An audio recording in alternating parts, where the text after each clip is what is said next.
Hi, well, my name is Malina Malkani, and I'm a registered dietitian nutritionist. And I'm so excited today because I'm at the beautiful home of my dear friend Izzy Care.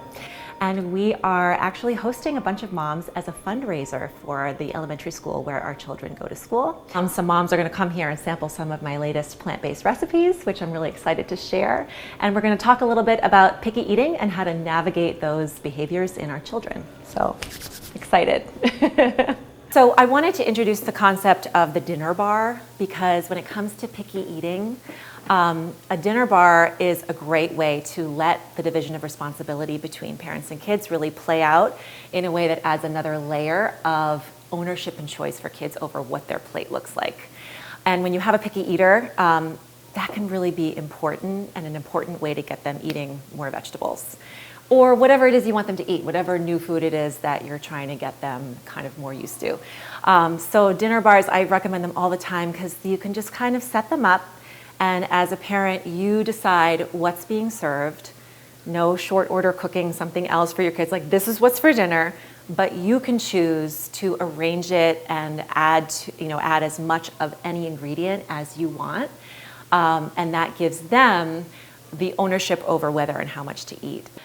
Parents decide the what, when, and where of meals, and we let the children decide whether and how much to eat, which is a concept that's really easy to say and so much harder to do. But when you really hunker down and put that into practice, it's incredible how effective it is in reducing food battles, which I'm sure a lot of us can kind of relate to what those struggles are like when you're just trying to get your kid to take 2 more bites or try something that you've slaved over for the last 45 minutes, or just eat something other than goldfish.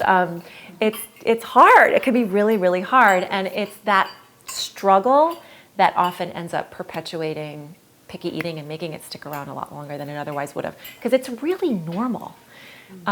It's from an evolutionary perspective, it's normal, because as you know, when we were like toddlers lumbering around, if a kid picked up something that was not safe and put it in his mouth and didn't spit it out, they didn't survive. So it's normal from an evolutionary perspective. It's also normal developmentally.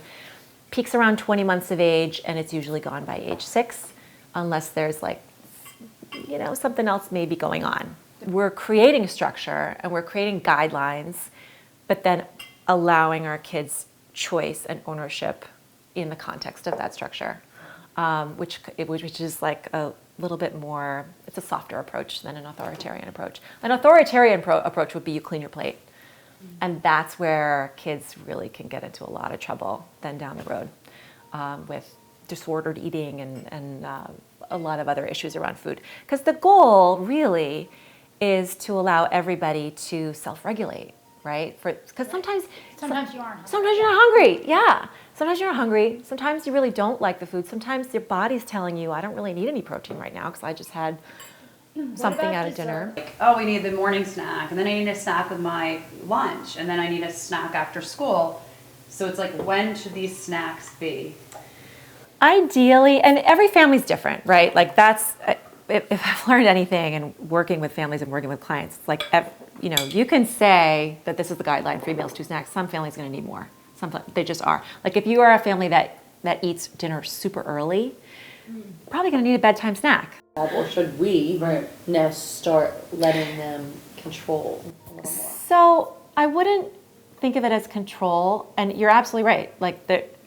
As they spend more time alone, as they have more ownership over the foods that they buy when they're out or at school or whatever, we can't really say you're not allowed to have X, Y, Z. It doesn't work. So it becomes more important to double down on things like involving them in menu planning, involving them in food prep, teaching them how to prepare foods for themselves, talking about nutrition, really talking to them about, again, having those conversations on a regular basis. You just ate that. How do you feel now? Finding the things that they're passionate about, whatever it is they are, like soccer or gymnastics or whatever, and then making the connections between peak performance in that and what you eat. And because their priorities start to change, and they become more about things that they want to accomplish, as opposed to what you want their health to be, which they don't, it's less important to them when they're children.